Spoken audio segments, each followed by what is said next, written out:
So I recognize that the big question that everyone has after that first video is, how is my cat doing? She's on my chair. She's doing fine.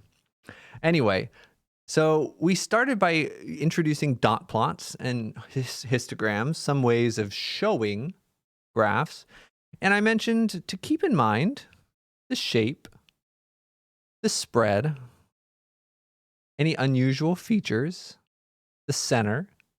Well, we're going to start talking about what some of those topics mean, and specifically with shape.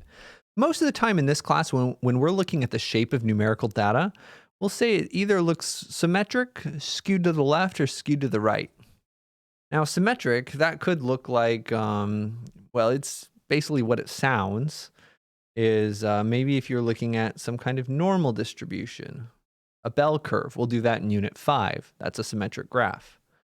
If you're looking at a histogram, maybe your histogram might look like this, symmetric, okay? Whereas skewed left and skewed right, these are what happens more often with a lot of things. And things don't really have to be exactly symmetric most of the time. They can be approximately symmetric. So if like we had a little thing down here, I'd still say this is mostly symmetric, okay? Skewed to the left is a little backwards from what a lot of people think.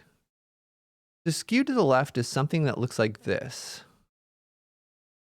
Okay, so when it says skewed to the left is where the tail is. It's not where the hump is. So this is skewed to the left, even though a lot of people would kind of intuitively think this is right. You would say right, but no. Think about like if you're grabbing a piece of dough or something, you're stretching it to the left. Most of the dough is still on the right, but then you get like that long stretchy tail on the left. Or something like that. I don't know. I bake a lot of pizzas, so I think of dough, but however you can kind of think about it. Or maybe we have some kind of dot plot. We could give an example of something that is an example of a dot plot that's skewed to the left. It's right here a little bit. But yeah, maybe we have a dot plot and it looks kind of like this.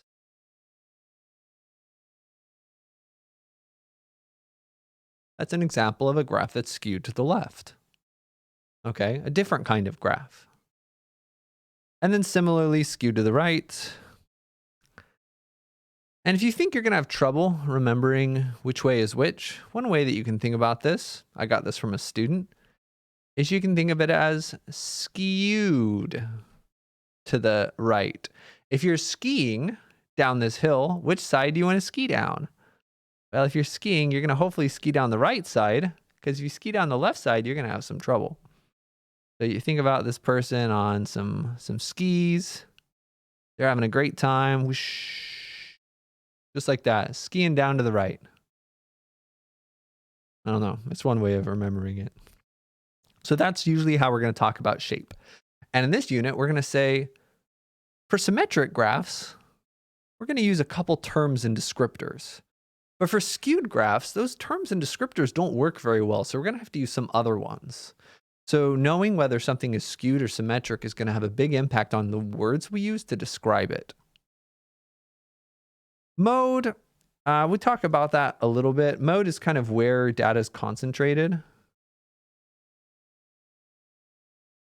We'll briefly go through this. It's not super huge, but it's a small thing. So something's unimodal if it has one data concentration. So again, the bell curve, the normal distribution, that's unimodal. Okay, in fact, all of these graphs have been unimodal. They have one place where the data is concentrated. Okay, so again, this could be unimodal in a histogram.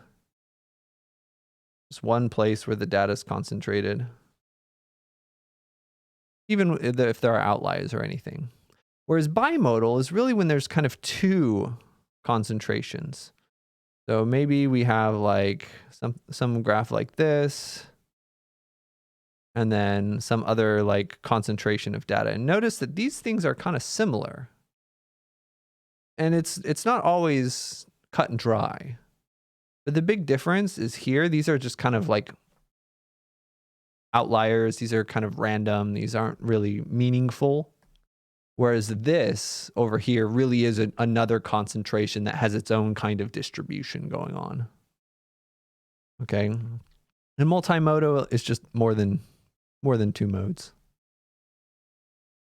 Okay, so we could get a dot plot of that, you know, maybe we've got some concentration of data over here and some concentration of data over here and maybe some concentration of data over here too. Okay. And then no mode is just going to be kind of a mess in a sense, is that it's not really concentrations in any place. Maybe we just have a histogram where it's just,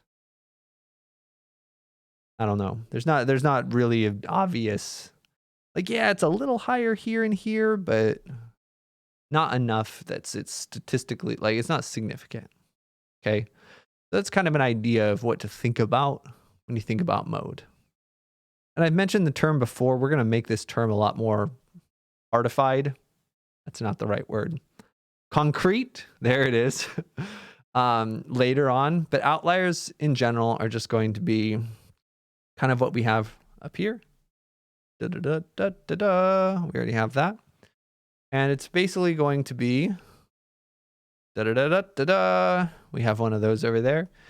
It's going to be just sort of, usually it's going to be very, very special cases. All right, maybe somebody got sick halfway through the exam and just left. And then the professor was like, sorry. Maybe the professor was very mean. I don't know. Or who knows?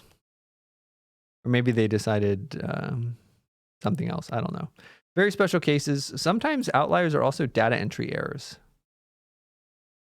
We'll look into an example of that later in the section as well. But this is just an introduction right here. We'll talk a lot more about all of these things later on in this unit. But just to give you some visualizations about what's going on here. Stay tuned for episode 3 of Unit 2.